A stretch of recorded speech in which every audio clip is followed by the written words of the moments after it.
ذرا اپنی آنکھیں بند کیجئے اور تصور کیجئے کہ سورج سر پہ کھڑا ہے، ہوا گرم ہے، زمین تپ رہی ہے، ہر طرف ریت ہی ریت ہے۔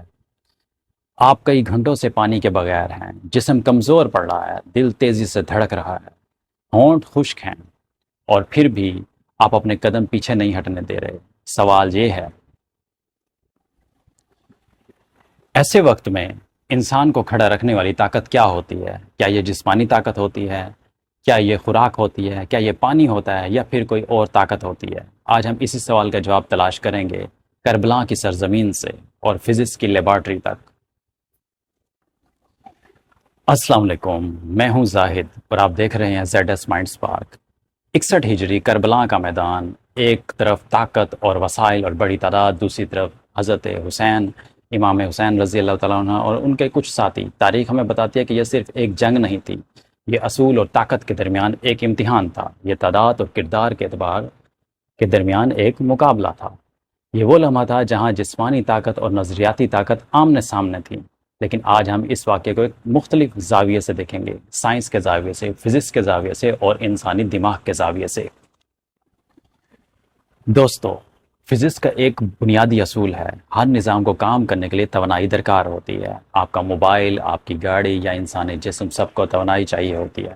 انسانی جسم خوراک کو توانائی میں تبدیل کرتا ہے اور یہی توانائی دل کی دھڑکن، دماغ کی سوچ اور پٹھوں کی حرکت کو ممکن بناتی ہے۔ لیکن اب ایک اہم سوال، اگر توانائی کم ہونے لگے تو کیا ہوتا ہے؟ یہاں کربلا ہمیں ایک حقیقی مثال فراہم کرتی ہے، شدید گرمی، محدود وسائل، پانی کی کمی اور مسلسل ذہنی دباؤ۔ آج میڈیکل سائنس ہمیں بتاتی ہے کہ پانی کی کمی صرف پیاس پیدا نہیں کرتی، بلکہ پورے جسم کے نظام کو متاثر کرتی ہے۔ خون گاڑھا ہونے لگتا ہے، دل زیادہ دھڑکنا شروع کر دیتا ہے، دل زیادہ محنت کرتا ہے، جسم کا درجہ حرارت بڑھنے لگتا ہے اور دماغ کی کارکردگی متاثر ہونے لگتی ہے۔ اب فزکس کا ایک حیران کن اصول دیکھتے ہیں جسے ہیٹ ٹرانسفر کہتے ہیں۔ عام حالات میں ہمارا جسم پسینے کے ذریعے خود کو ٹھنڈا رکھتا ہے، پسینہ بخارات میں تبدیل ہو جاتا ہے اور جسم سے حرارت باہر نکالتا ہے۔ یہی وجہ ہے کہ گرمی میں ہم زندہ رہتے ہیں، لیکن پانی جب کم ہو جائے تو جسم کا کولنگ سسٹم بہت کمزور ہونے لگتا ہے، یعنی جسم بیک وقت دو محاذوں پر لڑ رہا ہوتا ہے، توانائی کا انحصار اور حرارت کا دباؤ۔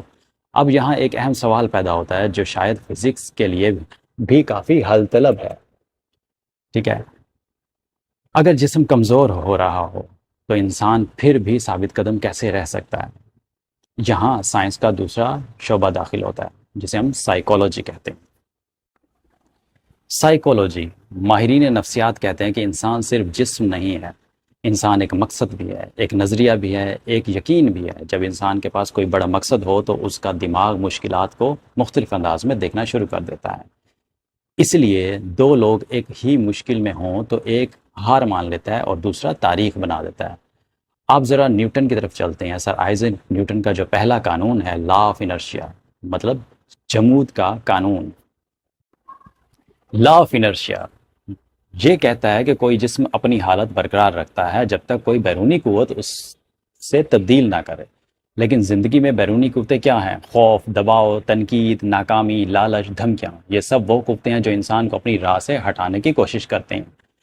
اور یہی وہ مقام ہے جہاں کردار کی فزکس شروع ہوتی ہے۔ بعض لوگ پہلی ہی طاقت سے راستہ بدل لیتے ہیں اور بعض لوگ اپنے اصولوں پر قائم رہتے ہیں۔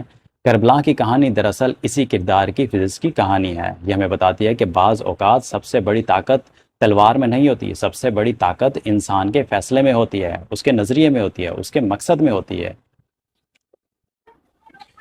اور یہی وہ جگہ ہے جہاں سائنس اور تاریخ ایک دوسرے کے قریب آ جاتی ہیں۔ سائنس ہمیں بتاتی ہے کہ جسم کی حدود کہاں تک ہے، نفسیات ہمیں بتاتی ہے کہ ذہن کی طاقت کتنی بڑی ہے، اور کربلا ہمیں بتاتی ہے کہ مقصد کی طاقت ان دونوں سے بھی آگے جا سکتی ہے۔ دوستو، آج اگر آپ کسی امتحان کی تیاری کر رہے ہیں، اگر آپ ریسرچ کر رہے ہیں، اگر آپ اپنی زندگی کے مشکل ترین دور سے گزر رہے ہیں، تو ایک بات یاد رکھیے، انسان کی اصل طاقت صرف اس کے جسم میں نہیں ہوتی، اصل طاقت اس چیز میں ہوتی ہے جس کے لیے وہ کھڑا ہوتا ہے۔ اور شاید یہی وہ جگہ ہے جو 1400 سال بعد بھی کربلا صرف ایک تاریخی واقعہ نہیں بلکہ انسانی استقامت کی ایک زندہ لیبارٹری ہے۔ ایک ایسی لیبارٹری ہے جہاں فزکس ہمیں جسم کی حدیں دکھاتی ہے، نفسیات ہمیں ذہن کی طاقت دکھاتی ہے، اور کربلا ہمیں یہ دکھاتی ہے کہ جب مقصد بڑا ہو تو انسان حالات سے بھی بڑا ہو جاتا ہے۔ میں ہوں زاہد، آپ دیکھ رہے ہیں زیڈ ایس مائنڈ اسپارک، جہاں ہم سائنس کو سمجھتے ہیں، فزکس کو محسوس کرتے ہیں، اور تاریخ ہمیں مستقل کے لیے سبق دیتی ہے، مستقبل کے لیے سبق دیتی ہے۔ تو میری ویڈیو کے ساتھ جڑے رہیے گا اور چینل کو سبسکرائب کیجیے گا۔ اللہ حافظ۔